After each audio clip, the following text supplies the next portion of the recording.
কোনো সাংবাদিকদেরও গায়ে কেউ হাত দেবেন না, সবার কাছে অনুরোধ থাকবে। দু একজন খুব বেশি আমি ইউটিউবে দেখেছি যেগুলো নিজেদের জীবন কেটেছে সিবিআই এ, ইডিতে, কারো কারো শুষ্ক মরুভূমি আমাকেই ছাড়াতে হয়েছে। বুঝুন অদৃষ্টের কি সুন্দর পরিহাস। তারা বলে বেড়াচ্ছে মমতা ব্যানার্জিকে 10 বছর জেলে পাঠাবে, ফাঁসিয়ে দিল। আমি বলি শোন, মমতা ব্যানার্জি জেলে কেন, জীবন দিতে রাজি আছে মানুষের জন্য। মমতা ব্যানার্জি এসবকে কেয়ার করে না, একমাত্র কেয়ার করে মানুষকে। কাজে যতদিন বাঁচবো লড়াই করে যাব, লড়াইটাই আমার জীবনের সবচেয়ে বড়। লড়াইয়ের জন্ম, লড়াই হবে মৃত্যু।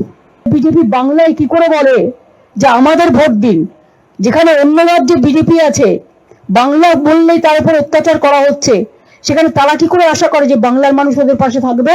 নির্লজ্জের দল একটা। সংখ্যালঘুদের ক্ষোভটা স্বাভাবিক, আমিও এর জন্য ক্ষুব্ধ। তাদের একতরফা বাদ দিতে পারেন না, যেটা দিয়েছে বিজেপির প্ল্যান। এটা নিজেরা ভোটে পারবে না, তাই ভোট পাকাচ্ছে, করছে লিপ, বলছে ঝুপ।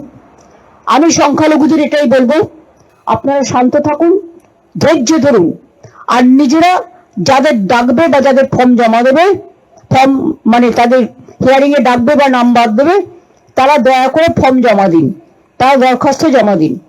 বাদ বাকি কোর্টে কেসও আছে, কোর্টের উপর ভরসা রাখুন। আশা করি মানুষ বিচার পাবেন। মানুষের সাথে ছিলাম, আছি, থাকবো, এবং মানুষের জন্য লড়াই জারি থাকবে। গণতন্ত্রকে প্রতিষ্ঠা করার জন্য, অন্যায়ের বিরুদ্ধে, অত্যাচারের বিরুদ্ধে, স্বৈরাচারীর বিরুদ্ধে, অটোক্রেসির বিরুদ্ধে, ডেমোক্রেসি রক্ষা করার জন্য এই লড়াই চলছে এবং চলবে। আগামী দিন আরো জোরদার হবে। কোন স্টেটে হচ্ছে না এগুলো, একমাত্র বাংলায় এই সবগুলো। কেন? অন্য স্টেটের বেলায় সবকিছু অ্যালাউড, বাংলার বেলায় কিছুই অ্যালাউ নয়। তো ইলেকশন কমিশন কি ঠিক করবে? Only BJP is allowed, nobody is allowed. What is this nuisance is going on? চেয়ারের মর্যাদা রক্ষা করুন, চেয়ারের পরম্পরা রক্ষা করুন, চেয়ারের ইম্পার্সিয়ালিটি রক্ষা করুন, মানুষ আপনাকে শ্রদ্ধা জানাবে। সুতরাং প্রতিদিন চেঞ্জ করে করে হোয়াটসঅ্যাপে আর ডিরেকশন দিয়ে প্রতিদিন এই 2 মাসে 200 বার নোটিশ এসছে। বিএলওরা প্রেসারে পাগল হয়ে যাচ্ছে। ইতিমধ্যে 100 জনের মতো লোক মারা গেছে। পরিযায়ী শ্রমিকদের উপর অত্যাচার হচ্ছে, যুক্ত হয়ে যাচ্ছে। বিজেপি দাঙ্গাগুলো লাগাচ্ছে এবং এর পেছনে গভর্নমেন্ট অফ ইন্ডিয়ার এজেন্সি আছে।